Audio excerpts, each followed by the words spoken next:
என் பணம் சார்ந்த உறவை ரீஅலைன் பண்றதுக்கு ஏதாவது வழி இருக்கா?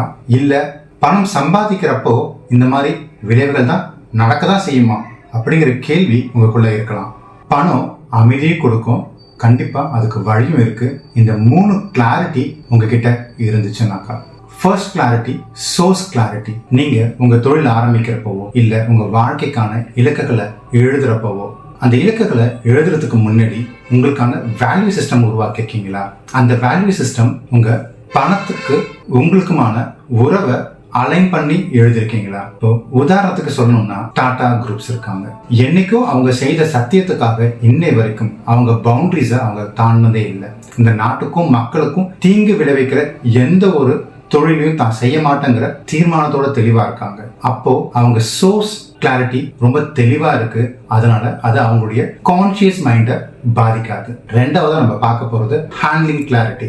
பணம் என்ன கண்ட்ரோல் பண்ணுதா இல்ல நான் அந்த பணத்தை கண்ட்ரோல் பண்றேனா அப்படிங்கிறது தான். பணம் சம்பாதிச்ச உடனே பெரிய வீடு, லக்ஸரியான காரு, சொசைட்டில ஒரு அந்தஸ்து, பணமே நம்ம அடையாளமா மாறிடுது. அந்த அடையாளத்தை தக்க வச்சுக்கிறதுக்காகவே நம்ம ஓடிக்கிட்டே இருக்கோம். இங்கதான் பணம் நம்மள கண்ட்ரோல் பண்ற நிலை உருவாகுது. பணம் சார்ந்த என்னோட உறவை நான் பலப்படுத்துறதுக்கு அப்படின்னு நினைச்சீங்கன்னா, 3வது ஒரு விஷயம் இருக்கு, அது ரொம்ப முக்கியம். அதுதான் தர்மா கிளாரிட்டி. தர்மா கிளாரிட்டிங்கிறது, நான் சம்பாதிச்ச பணம் என் மனசாட்சிய அமைதியா வச்சிருக்கா அப்படிங்கிறது தான். சரிங்க, ஹேண்ட்லிங் கிளாரிட்டில இருந்தும் எப்படி வித்தியாசப்படுது அப்படின்னு யோசிக்கிறீங்களா? சின்ன ஒரு உதாரணத்தை சொல்றேன்.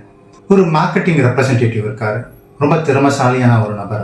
அவங்க கம்பெனிக்காக ஒரு ஆப்பை அவர் மார்க்கெட் பண்றாரு. குழந்தைங்க விளையாடுற ஒரு கேம் ஆப் அது. அந்த ஆப்பை மார்க்கெட் பண்ணி அவர் பணம் சம்பாதிக்கிறாரு. அங்க சட்டப்படி எல்லாமே சரியா இருக்கு. ஸோ அவரு பணம் சம்பாதிக்கிறாரு. அதுதான் சோர்ஸ் கிளாரிட்டி. அப்படி வந்த பணத்தை அவர் சரியான முறையில இன்வெஸ்ட் பண்ணி தன் குடும்பத்துக்காக அழகா நிர்வாகமும் பண்றாரு. அதுதான் ஹேண்ட்லிங் கிளாரிட்டி. ஆனா அந்த ஆப் குழந்தைங்களை அடிமையாக்குது, அவங்களுடைய போக்கஸை டிஸ்ட்ராக்ட் பண்ணுது, அவங்கள இரவுல சரியா தூங்க விடாம பாதிக்கவும் செய்யுது. மனசாட்சிப்படியும் தர்மப்படியும் அங்க தவறு இருந்தா அந்த விதத்துல வந்த பணம் விஷமா மாறுது. இப்படி இல்லாம ஒரு செயலி இந்த குழந்தைங்களுக்கு அறிவை கொடுக்கறதாவோ சிந்தனையை தூண்டுற மாதிரி செயலியா இருந்தா மனசாட்சிக்கும் உறுத்தல் இல்லாம இருக்கும். அதுதான் தர்மா கிளாரிட்டி. இந்த 3 ஒரே நேர்கோட்டுல அலைன் ஆச்சுனாக்கா, பணம் நமக்கு எதிரியா இல்லாம நண்பனா மாறி நம்ம வாழ்க்கைய வளர்றதுக்கு உதவியான கருவியா மாறும். இதுக்கான ஃபுல் வீடியோவை பார்க்க கீழே இருக்க ப்ளே பட்டனை கிளிக் பண்ணி பாருங்க.